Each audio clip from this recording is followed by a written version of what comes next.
Chapter 1 Granny and Me. Granny wore a pair of old glasses.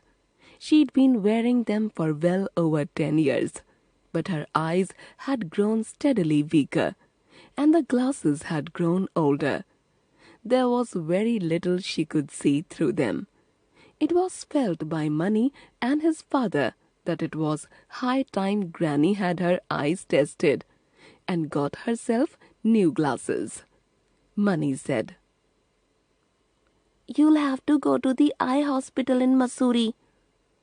"But that's a 2-day journey," protested Granny.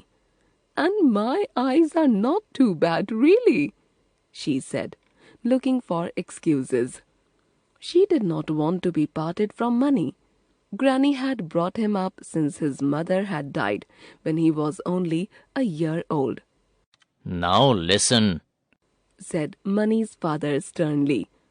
"We are not sending you off on your own. I'll take you to Mussoorie." "And leave Money here by himself? How could you even think of doing that?" "Then I'll take you to Mussoorie," said Money eagerly. "We can leave father on his own, can't we? I've been to Mussoorie before with my school friends, but—" He looked doubtfully from his father to his grandmother. "You wouldn't be able to walk all the way to Nan, would you, Granny?" "Of course I can walk," said Granny. "I may be going blind, but there's nothing wrong with my legs." "But you are 70, Granny."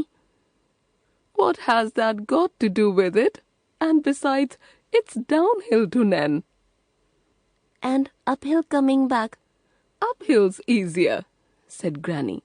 Now that she knew Money might be accompanying her, she was more than ready to make the journey.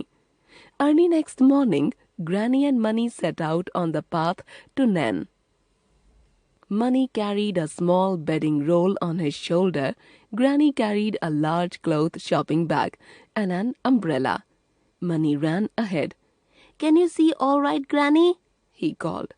"I can see the path, and I can see your white shirt. That's enough for just now," she shouted back.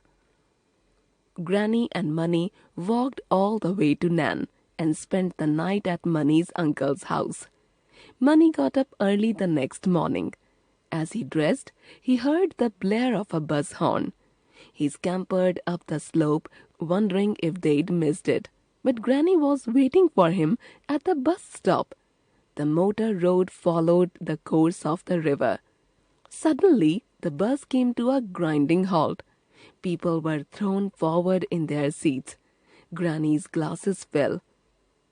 "What's happening?" she asked. "It's a landslide!" exclaimed someone. Everyone tumbled out of the bus.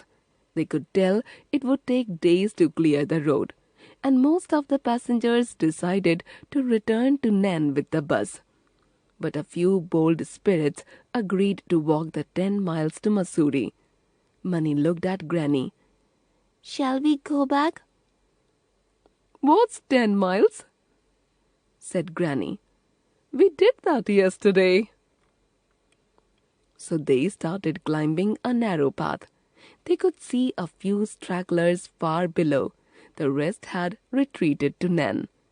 Granny and Money stood on the summit of the mountain. In the distance, on the next mountain, the houses of Mussoorie were white specks on the dark green hillside.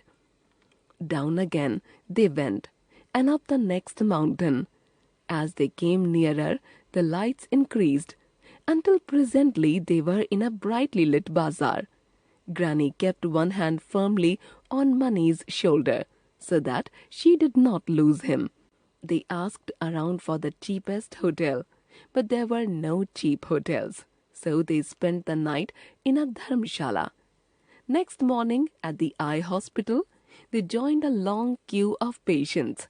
After an hour's wait, Granny's turn came. The doctor took one horrified look at Granny's glasses and dropped them in a waste basket. He examined Granny's eyes with a strong light and said, Your eyes are very weak, but you are not going blind. We'll fit you up with a stronger pair of glasses.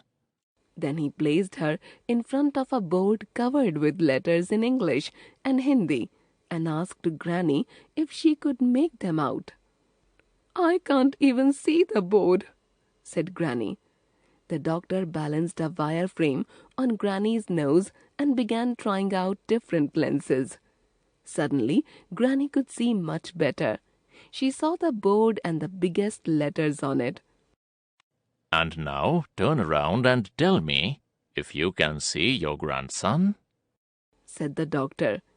Granny turned and saw Money clearly for the first time in many years. "Money!" she exclaimed, clapping her hands with joy.